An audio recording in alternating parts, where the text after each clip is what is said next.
चर्चा गरम है। चर्चा गर्म है क्योंकि बिहार में आज कहीं जातीय सम्मेलन हो रहा है तो कहीं सियासी महाजुटान हुआ है। जहां जातीय सम्मेलन में बिहार भर के भूमिहार अपनी ताकत दिखाने के लिए पटना में जुटे हुए हैं, तो वहीं सियासी महाजुटान में एक नहीं दो नहीं बल्कि महागठबंधन के तमाम घटक दल के नेता राहुल गांधी के नेतृत्व में बिहार में मतदाताओं के वोटर के अधिकार को बचाने के लिए सासाराम में हुंकार भर रहे हैं। तो बिहार में एक और जहां बिहार के भूमिहारों का जुटान पटना में हुआ है, तो वहीं दूसरी ओर से सियासी महाजुटान में राहुल गांधी, तेजस्वी यादव और यहां तक कि बीमार चल रहे लालू यादव भी मंच से आकर के बिहार की जनता के सामने हुंकार भर रहे हैं कि उनके वोटों पर चोरी की जा रही है। भारतीय जनता पार्टी, प्रधानमंत्री नरेंद्र मोदी, गृह मंत्री अमित शाह, ये तमाम लोग चुनाव आयोग के साथ मिलकर के वोटरों के अधिकार को छीनने के लिए बड़ी साजिश रच रहे हैं। तो आखिर साजिश की सच्चाई क्या है और बिहार के राजधानी पटना में जो भूमिहारों का महाजुटान हुआ है, तो क्या बिहार के भूमिहार इतनी आसानी से इस महाजुटान के नाम पर किसी दल के साथ जुड़ जाएंगे? आखिर क्या होगा? तो हम इन तमाम चीजों पर बात करने के लिए हमारे साथ हैं धीरेन्द्र और मैं हूं प्रियदर्शन। हम आपको आज बताएंगे कि बिहार के भूमिहार आखिर क्यों जुटे हैं और आज सासाराम से कौन सी नई सियासत की शुरुआत हो रही है। तो धीरेन्द्र, हम सबसे पहले आपसे जानना चाहेंगे, पटना में जो भूमिहार जुटे हैं उन्हें लेकर के क्या भूमिहारों को एकजुट करके और भूमिहारों से कोई सियासी लाभ लेना इतना आसान है? देखिए, पटना में जो भूमिहार ब्राह्मणों का जुटान हो रहा है, इसमें एक जो तमाम मुद्दे हैं उसमें एक मुद्दा ये भी है कि 2023 में जो जनगणना की गई थी बिहार सरकार के द्वारा, जो कास्ट सेंसस जिसको बाद में सर्वे कहा गया था, उसमें इस जाति के नाम में हेरफेर किया गया, भूमिहार ब्राह्मणों को भूमिहार कहा गया। तो इनके तमाम मुद्दा में एक मुद्दा ये भी है कि जाति की पहचान को डिस्टॉर्ट करने की कोशिश राज्य सरकार ना करे। लेकिन मैं आ रहा हूं आपके प्रश्न पर। आप जो बार बार ये प्रश्न उठा रहे हैं कि क्या इससे कोई पॉलिटिकल मैसेज जाता हुआ दिखता है या नहीं दिखता है। देखिए, मौका है चुनाव का और बिहार की राजनीति में जाति की जो भूमिका होती है उस हिसाब से अगर देखें तो किसी भी माने आए दिन आपको किसी न किसी कास्ट का सम्मेलन होता हुआ दिखेगा और उस सम्मेलन के आड़ में नेता अपनी नई भूमिका या अपनी खोई भूमिका को, अपनी खोई ताकत को फिर से प्राप्त करने की कोशिश करते हैं। आज जो श्री कृष्ण मेमोरियल हॉल में जुटान हुआ, इस जुटान के पीछे प्रवक्ता के विधायक जो कि अभी तक जदयू के ही विधायक हैं, उनकी बड़ी भूमिका है, वही इसके आयोजन करता है। ऐसा माना जा रहा है डॉक्टर संजीव कुमार ऐसा माना जा रहा है कि डॉक्टर संजीव कुमार का जदयू से मोह भंग हो चुका है, या ये कहिए कि जदयू से डॉक्टर संजीव कुमार का मोह भंग हो चुका है। और इसका एक दूसरा प्रमाण ये भी है कि हाल के दिनों में उनको किसी सरकारी एजेंसी से नोटिस भी मिली थी। इधर एक ईओयू के द्वारा उनको वोटरों के बिल्कुल इधर एक राजनीतिक रवायत चली है कि जब सत्ता से मोह भंग आपका होता है तो सरकारी एजेंसियों का प्रेम आपसे बढ़ जाता है। तो ईओयू का नोटिस उनको मिला। वहां जैसे ही नोटिस मिला, ये क्लियर हो चुका था कि संजीव कुमार जो प्रवक्ता के विधायक हैं, उनकी गिनती अब जदयू में, उनकी उपस्थिति जदयू के में अब गिनती के दिनों की रह गई है। वो अपनी ताकत का प्रदर्शन कर रहे हैं। भूमिहार ब्राह्मण के जुटान के माध्यम से वो प्रदेश भर के भूमिहार ब्राह्मणों को बुलाकर ये मैसेज देने की कोशिश कर रहे हैं कि आप पिछले 20-25 साल से जिस जमात का वोटर बने हुए थे, वो जमात आपके लिए कुछ विशेष नहीं कर रही है, सिर्फ अपना वोट लेती है और कुर्सी किसी और को देती है। ये मैसेज वो वहां से देने की कोशिश कर रहे हैं। लेकिन मैं आपसे एक प्रश्न करता हूं, आपको चूंकि फील्ड से आप पल पल की जानकारी ले रहे हैं, मंच पर कितने दिग्गज हैं? देखिए, आज जो हमारे पास भी जानकारी है उसके अनुसार मंच पर जहां दिग्गजों की बात करें तो मुख्य चेहरे के तौर पर केवल और केवल डॉक्टर संजीव ही हैं। इसके अतिरिक्त जो अन्य सियासी दलों की हम बात करें तो किसी भी सियासी दल से कोई बड़े राजनीतिक चेहरे, कोई बड़े ऐसे बिजनेसमैन वगैरह या फिर अन्य सामाजिक कार्यकर्ता नहीं दिखे हैं। हालांकि हॉल तो आप कह सकते हैं कि खचाखच भरा हुआ है लोगों से, लेकिन जो कुछ प्रमुख चेहरे हैं उसमें बाहुबली नेता रहे मुन्ना शुक्ला की पत्नी अन्नू शुक्ला वहां मौजूद है। इसी तरीके से बिग बॉस में जाकर के प्रसिद्ध हुए दीपक ठाकुर वहां पर हैं, सुप्रीम कोर्ट के जाने माने अधिवक्ता मृणाल माधव वहां पर हैं और कुछ अन्य लोग हैं जो इस मंच पर गरिमामयी उपस्थिति अपनी दर्ज करा रहे हैं।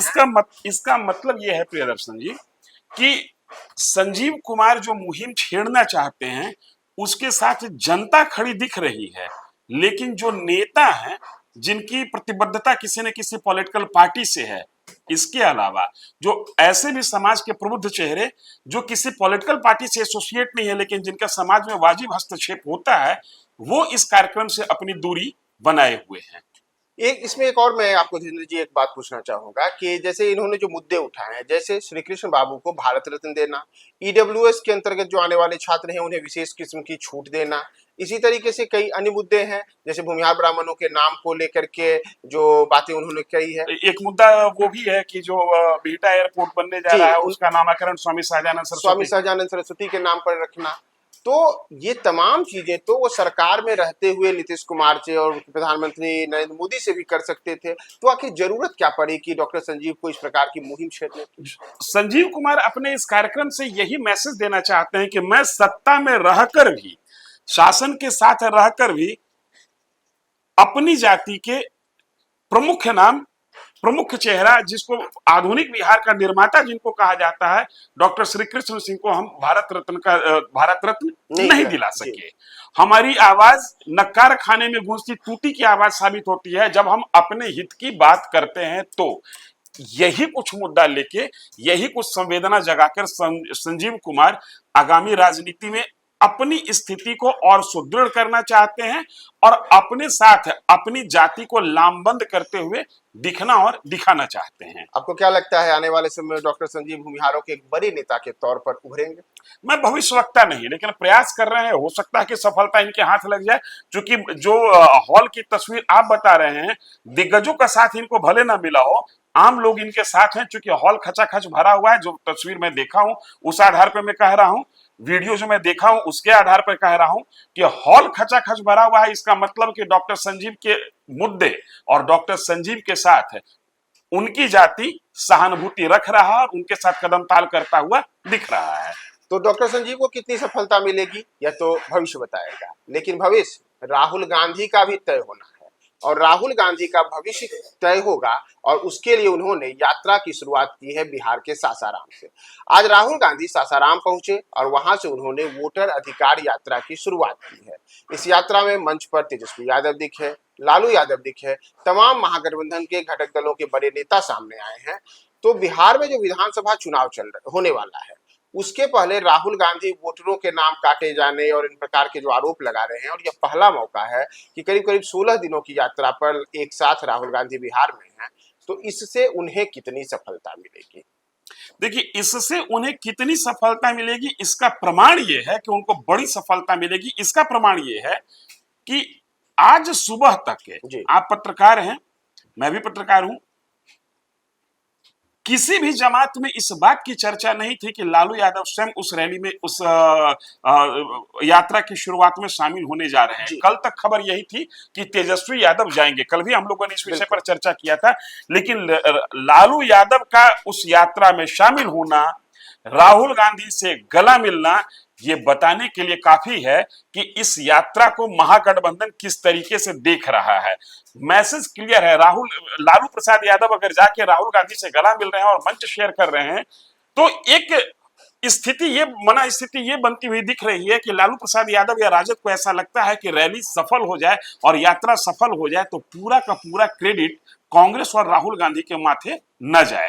लिहाजा शुरुआती में बतौर गार्जियन वहां पहुंचकर अपनी उपस्थिति दर्ज कराकर आज के कार्यक्रम के मंच पर सबसे बड़े नेता के रूप में सबसे बड़े नेता की हैसियत में बैठकर लालू प्रसाद यादव ने कार्यक्रम को एक तरीके से राहुल गांधी के जबड़े से छीनकर अपनी पार्टी में ले आया। यानी कि आपका कहना है कि महफिल आज राहुल गांधी के सामने लालू यादव ने लूट ली। राहुल गांधी ने महफिल सजाई, लेकिन उस महफिल का नायक बन के निकलने वाला व्यक्ति लालू प्रसाद यादव है। और बड़ी चालाकी से, माने इसी को कहते हैं पॉलिटिक्स से, कितनी मतलब चालाकी से लालू प्रसाद यादव ने कांग्रेस के पूरे मेहनत को, अपनी ओर एक झटके में खींच लिया। इसको ऐसे समझिए कि जिस समय लालू प्रसाद यादव राहुल गांधी से मिलने जाते हैं, उस समय की वहां की तस्वीर देखिए और लोगों का जोश देखिए, तो बिल्कुल क्लियर है कि लालू प्रसाद यादव या राजद को ये भय कहीं ना कहीं हुआ कि कांग्रेस की ये रैली अगर सफल होती है, यद्यपि ये रैली महागठबंधन के बैनर तले की जा रही है जिसमें तमाम अपोजिशन के लीडर शामिल हैं, लेकिन इस रैली का अगुवा कांग्रेस बना हुआ है। तो अगर कांग्रेस के नेतृत्व में ये रैली सफल होती है तो क्रेडिट सिर्फ और सिर्फ कांग्रेस को न जाए। आज लालू प्रसाद यादव रैली के पहले दिन उसमें अचानक शामिल होकर ये बताने में और ये समझाने में कारगर हुए कि बिहार में अगर परिवर्तन की बयार बहेगी तो उसके नेतृत्व, उसका सिरमौर लालू प्रसाद यादव आज भी होगा, और कल भी लालू प्रसाद यादव ही अपोजिशन का सिरमौर था। आगे आने वाली जो यात्रा है, जो कि 1 सितंबर तक चलने वाली है, 1 सितंबर को आकर के पटना में ये यात्रा समाप्त होगी।